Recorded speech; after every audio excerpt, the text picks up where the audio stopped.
Warning, this video contains potentially offensive language. If you are not comfortable with someone dropping the ing or the F word, please don't watch this video. Unless you do watch this video and you leave a negative comment, in which I will likely burn you in the next video.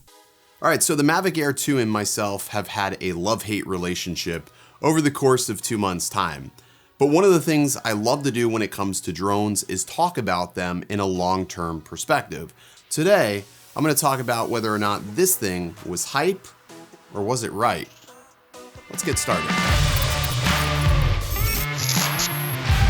What's good, guys? Ken here. You're watching Original Dobo, and today we're talking about the Mavic Air 2. But first, if you haven't already and you've been back to my channel several times, be sure to go ahead and hit that subscribe button. I try to put out videos almost daily, so if you're into drone related content, there may be something here you're interested in.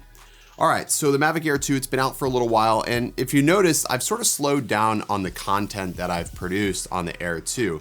After having a second accident with the Air 2, I decided to just wait a little bit and to just try to fly it more to find out whether or not, was it me? Was it the drone? Is it a combination of both? And here's sort of what I've determined after the past 4 weeks with this drone. Firstly, it flies fantastic. As far as a beginner drone goes, you're not going to find a better drone in this price point than the Mavic Air 2. It's undeniable. $799 for everything that this little guy packs has never been done before, and it's never been executed this well. DJI has a track record of doing things very, very well, and the Mavic Air 2 is no exception to that. They basically took everything we know and loved about the Mavic 2 Pro and shrunk it down into a smaller form factor. Now, the Mavic Mini was a great drone. Don't get me wrong, it's a great drone, and many would say that that's probably the best beginner drone, but I would beg to argue that simply because at $499 or $399, you're getting far, far less than you get for the $799. So when you compare the specs, the features, and the value, you get so much more out of the Mavic Air 2. And it's because of that I have no problem recommending this drone, even with my accidents that I've had with this drone. So overall durability, I'm actually pretty impressed. I don't think DJI skimped on build quality at all with this drone. With that being said, if you do fall from 200 feet, it's going to be completely obliterated. However, I did take a tumble into a building when I first had this drone. You remember I did a video on that, my first accident, where I had to take it down into a building, and I was actually impressed with how it came out almost unscathed with minimal damage just to the front cowling. Now, with that said, after having an accident where it fell from the sky, it was completely unusable after that point, but surprisingly, it still did turn on. Now, just to give some insight on that one, DJI also claimed that that was also my fault. They said that there was impact, even though I personally did not witness impact. I'm not totally ruling out that I couldn't have had my first bird strike. If you follow me on Facebook, you'll probably already know what happened and why I don't have the SD card from the drone. It was sort of a sticky situation with a owner that thought we were spying on him. And now, currently today, I don't know if I want to pursue anything with that, just simply because people have been arrested for far less. So story for another day. Hopefully, maybe one day he'll see these videos and come to his senses. I digress. So durability, I really don't have any problems with this. I haven't had an issue with throwing this in a bag and being sort of haphazard with it. You can't really do that with many drones. And because this is so small, I can put this almost in my pocket and it fits perfectly in my Peak Design 20L bag. And I still have plenty of room for camera gear. And to me, that's big. As somebody who travels often or used to travel a lot, I want to minimize my space, and this allows me to do this. So when I talk about a drone and I look at things in a long-term perspective, I'm looking at things full circle. How does this thing do over the course of a duration of a year? Well, let's talk about the battery. I think this is a hot topic right now, quite literally, because a lot of people are claiming that there are some issues with these batteries where they're swelling, and they are actually discoloring on the backside. And in one case, a user actually reported that the battery actually melted through and exploded.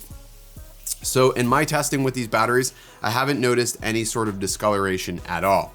However, with that said, I do notice the slightest bit of swelling from these batteries. Now, that's not uncommon when a battery gets hot, that it will typically swell. However, I find it a little obscure and abnormal of a battery of this age to be doing that. So it is something that I would probably say that you would want to watch for. Do I trust these batteries charging by themselves? Yes, absolutely. Never have I ever walked up to the Mavic Air 2 charger and felt like it was warm to touch or something that I would basically freak out about. I think for the most part, these LiPo batteries are really safe to charge. But again, use your own best judgment when you do charge them, because you don't want to have an issue or an accident such as a fire. But I haven't had any issues charging them, and I haven't had any issues recently flying with them. And keep in mind, my environment that I fly and test my drones in is probably one of the more extreme environments in Florida. It's super humid, it's super hot. Any given day, it's about 97 degrees outside just with the temperature, and that doesn't even include what the heat index is reading. So it's definitely a lot hotter, and I haven't had problems yet with some minor swelling. All right, so battery life is good, but what about the camera? That's what we're all here for. Everybody wants a drone because it's going to shoot great photos and video. Well, this thing is absolutely no slouch. I've actually been using this quite a bit professionally. I know I said I wouldn't do it, but I have because I'm lazy and this is super easy to grab. When I'm bringing a camera and all this gear on site to film something, it's just convenient. Another thing I've done, my brother, he shoots real estate as well, and oftentimes he'll ask me to do photos for him. And I thought I was being a smart ass by taking this because I was like, haha, I'm not gonna let you get 1-inch photos. I'm not gonna take my best of the best equipment. And his photos look freaking great. So with that said, if you wanted to use this drone professionally, the photos look pretty phenomenal. And the ability to shoot in 48 megapixel, and it does have 48 megapixel RAW. I did get that working and it works really excellent. You can do that. And because this sensor is the same sensor found in the Evo 2 8K, it's going to offer you really, really crisp, sharp imagery. Now, as far as video goes, I think this thing sort of does pretty damn good. It's probably the best of the best right now when it comes to smaller drones in this form factor. I'm not saying it's the best camera drone that you can buy, but as far as cameras go, it's pretty damn tits. The images look great, great dynamic range. The 4K 60 is smooth. Even at 24 frames per second, I felt that the frames looked really, really clean. Again, I like to shoot 24 frames per second. That's me, fuck you, I don't care. I love 24 frames per second, and I will continue shooting that until somebody divorces me or punches me in the face on the street because I shoot 24 frames per second. But that's my choice, and I'll live or die by that. And I've had really good luck with this. In the city, I found myself using HDR, and just straight out of the camera, it looks great. No need to color grade. It's nice to also have the option to have Decine-alike when you want to get that extra dynamic range, or you do want to be creative. It provides you just enough flexibility, but not enough where you're going to have issues. I think as a beginner, it's really important to have a good baseline, something simple to work with, and Decine-alike allows you to do just that. It's simple enough to where you can get the job done without ruining your image, and it sort of gives you a growing point.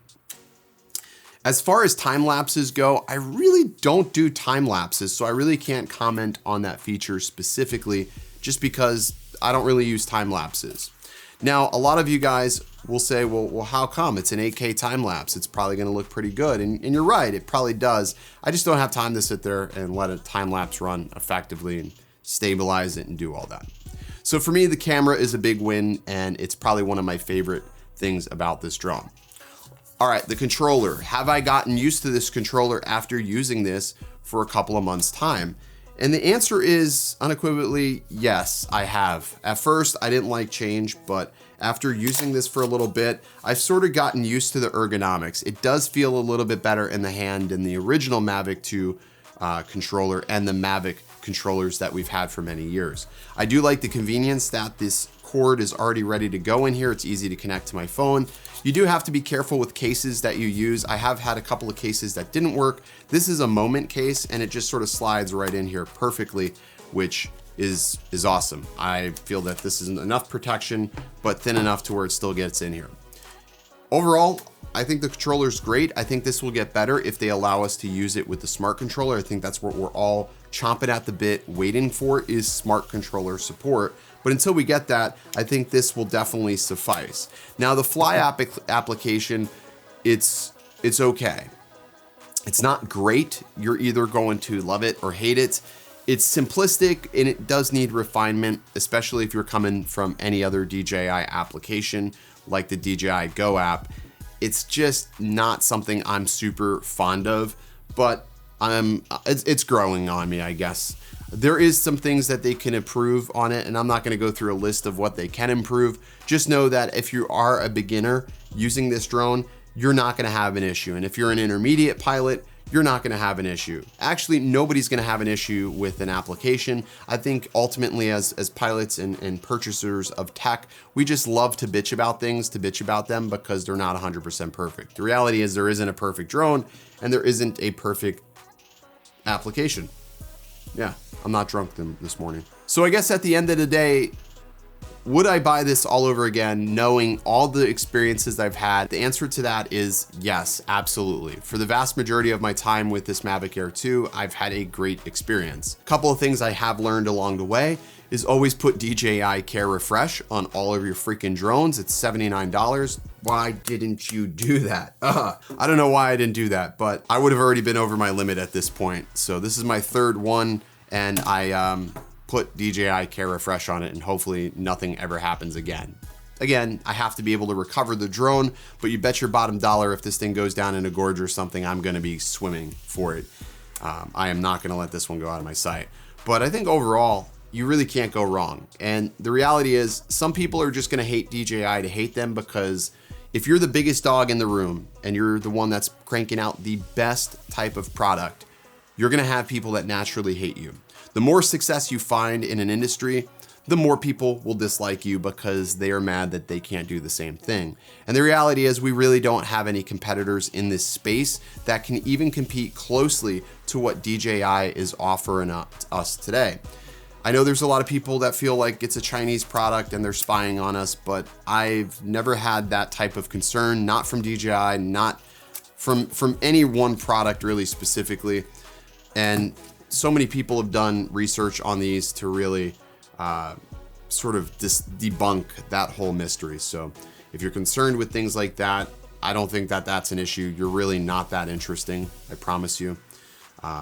And if you are, then well, we've got bigger problems, and I need to know who you are at that point. But yeah, I'm pretty impressed with this. 2 months later, and I've survived 3 weeks with this drone not destroying it, which that's a plus. That's definitely a plus. And I look forward to smart controller support. So if you're still on the fence, you don't know what to do, you want a beginner drone, or you want a drone that you can just take anywhere, I think the Mavic Air 2 is most certainly a safe recommendation today. Definitely in 2020. Don't wait for something that we don't know is going to happen, and just enjoy it. There you go. See, I didn't say anything negative. Holy shit. I made an entire video and didn't say really anything negative, because I don't have anything negative to say. But if I wanted to say one thing, yeah, you're gonna have to worry about flight restrictions at certain times. There you go. It wouldn't be a DJI video if I didn't mention flight restrictions. Alrighty, that's gonna do it. I feel good about this one. All right, I'll see you guys next time. Stay original.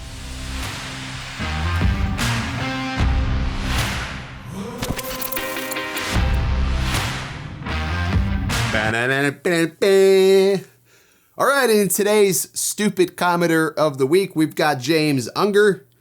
James Unger commented on my 00 Falcon V-Copter hands-on video that I did when I was at CES, and I said I wasn't impressed. James says, I don't know. I think didn't, but you're so full of shit, and this video is a total fucking waste. Alrighty. Okay, James. Now I get to respond to you. Like, James, you're probably the guy that's sitting in his mom's basement pounding on the keyboard, man. Like, zoinks, James, get out and get laid, man. All right, there. That felt pretty sufficient. Fuck you, James.